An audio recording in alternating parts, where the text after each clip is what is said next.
You know, I watched LSU's last two games. I watched their win at South Carolina and how they played and how physical and how they guarded. I watched their Georgia game where they were up 15 and had a chance to win the game here, the last two games. We played really good today. Like we really played good.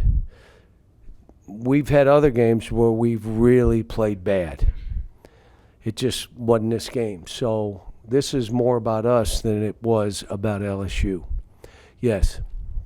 You guys obviously hold them to 30% shooting from the field, and then 30% shooting from the field, and then 14% from the perimeter. I guess just defensively, what was the game plan, and what just kind of worked for you guys there? We were so bad defensively 2-3 weeks ago that some of the stuff is going back to the basics of how my teams have guarded in the past.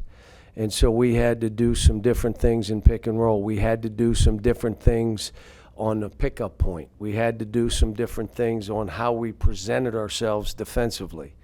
And we've just been working on it. Rebounding, again, you know, we just got to keep getting better. And some of it is just get the ball. You know, it's got to mean something more than your offense, getting that ball. But that's made a difference in what we're doing. But, you know, we go from here. We got 7 games. We could lose all 7. We could lose all 7. They're all the top of our league. And now we'll see if we're getting better and maybe we get healthy now. Malik had to get 4 stitches, Ewan. So he has till Saturday. At least he's got time. Hopefully he'll be all right. And then you guys are obviously a big paint touch team, 64 points in the paint. I guess just what was working for you there, just getting the ball in? Well, and, yeah. Malik or Darius Acuff was really good. Like, and when you look at what he did, he was 1 for 4 from the 3, which meant either a mid-level shot, which I like him to shoot because he can make them, or he shot layups. And then, you know, Malik Thomas, again, you know, we're those two were 2 for 8. And that's why I'm trying to tell him, you don't have to live and die with threes. You're going to have bad nights, but do all the other stuff. Those two have to keep defending better for us to be any good. Was there a lot of layups for you first? I'm just telling you, we our 2-point field goal percentage is almost 60%, which means that's making 40% of your threes, which would be top in the country. So then I say, well, if we're that good shooting 2s, why wouldn't we shoot mostly 2s? Well, that's not the way the game is. No. You know, and then there are times where we'll make 3s and we'll shoot more. But today we shot 25% from the 3. We shot 12. Last game we shot 22 because of how they were playing us. Yeah, for Trevin to fill the stat sheet the past 2 games like he has. He doesn't want to come out. Like he would have stayed in it the last 3 minutes. Like he said, "Are you taking me out?" Yeah. How about you come out for a minute? I've coached 5 and 6 guys before, and those teams become such good teams. They know they can't foul. Can't just go do dumb things. You can't grab people. You can't hold. We don't have enough guys. Second thing is they really learn to play off of one another. And they've been some of my best teams. So hopefully we're going to be healthy and have a full team. But the reality of it is probably got 3 guys on this team that need to play 37 minutes, which means some other guys will play less minutes. I think Billy Richmond today, he was one-handed. He missed a couple dunks. He missed a couple rebounds. But he does so many other things, you know. When Trevin plays like he does, where do you think that takes this team? No, it makes us different. It makes us different.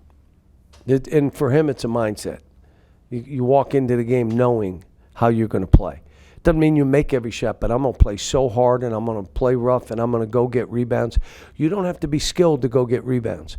But when you have a player who can rebound, But the only thing that moves his boat is his offense.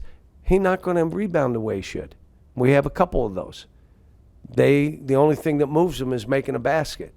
Versus I'm going to go get 15 rebounds and be an absolute beast, and I'm going to feel great about it. Now, but I didn't get it. I'm better offensive. But doing that, rebounding, really hard and really physically tough. So, but we're getting closer. Yeah, and kind of going off that, what do you think has unlocked that mindset from Trevin recently? You have to ask him. We're doing a lot of things where I'm giving him different articles to the whole team, different things about mindset, about the last thing I gave him is about creating magic for yourself.